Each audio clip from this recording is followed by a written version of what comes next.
Kenzie Olden, rhediad da ganddi hi. Pwy sy'n mynd i gyrraedd yna gyntaf? Cyrnoc! Sut ydi honna ddim wedi mynd dros y llinell? Oedd Prif yn dod allan a nath i ail feddwl a gath i nôl, ond oedd ddim cyrraedd, ond lwcus iawn a oedd y bel drwy coesa Michaela Cook.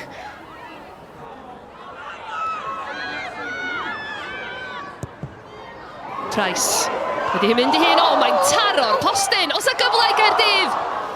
Yr ail gynnig yn disgyn i Michaela Cook, ond i methu taro'r targed. Ond dyma Matthew Price yn gallu neud e. Ti'n meddwl bod hi'n mynd i fynd am y croesiad, a mae'n mynd am yr ergyd ac yn taro'r postyn. Oedd Cyrnoc yn sefyll yn fanna, Iona. Oedd hi'n barod am y tapyn, ond ia, gret ergyd gyn Matthew Price. Lily Jones yn mynd i hun o belltar. Da ni wedi gweld hi'n sgorio rhai o belltar. Nid ar yr achlysur yna. Billingham yn chwilio am rediad Michaela Cook. Ie, to Billingham yn gobel i thraed, codi pen a ffeindio pas ffantastig. Cook, y croesiad. O, na, mae'r bel! Cangymeriad gan yr amddiffynwr. Erin Lyfet, dwi'n meddwl, gafodd y cyffyrddiad ola fanna.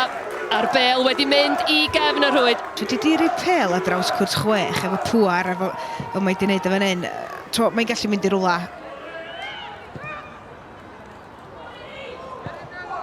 Dyma nhw yn dod i lawr yr asgell chwith.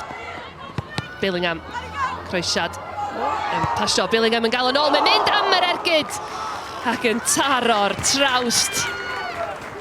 Lily Billingham. Bydda honna wedi bod yn gol hyfryd i honna.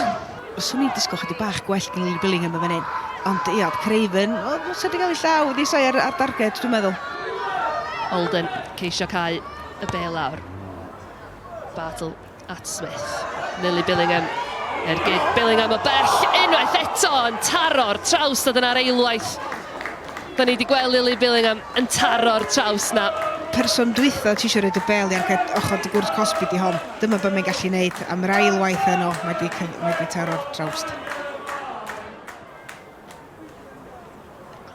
Cook at Billingham.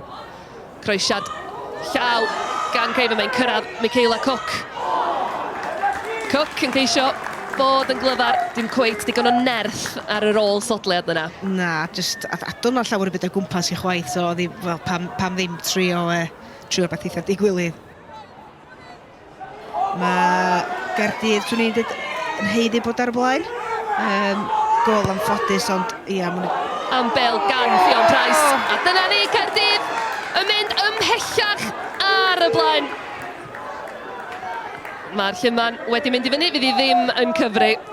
Ond eto, maen nhw'n berig, so mae Caerdydd yn berig, a dyna faint o hawdd ydyn nhw'n sgorio. Ond ia, Cynnog yn camsefyll.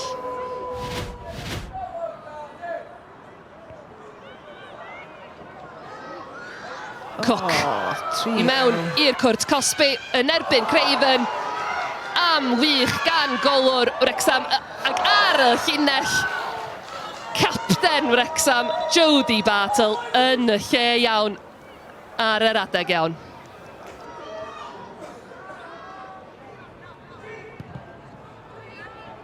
Y bel yn y cwrt Cosby. Os na beniad i gefn y rhwyd, Fei Hillier Knox yn y lle iawn i unionnu'r sgôr i Wrexham. 58 o funudau ar y cloc. Oedd Jenkins a Bowen yn gwylio'r bel fel oedd y ddwy chwaraewyr rhedeg tu ôl iddyn nhw. So dipyn bach o ball watching yn dymlaen. Da iawn Hilni Fox, di mynd y tu ôl i'r amddiffynwyr a di gael ei ffenniw bel. 1-1, game on. Katie Barker mewn i'r cwrt copy'n dawnsio i ffordd. Tynnu hi'n ôl. Hillier Knox. Wel wir. Mi ddylsa hi di sgorio i ail. Oedd hi yn y lle perffaith. Yn union beth ni ddisgwyl cyn Katie Barker. Ffantastig. A dwi'n siŵr oedd hi'n anoddach methu hon ac oedd hi sgorio hi.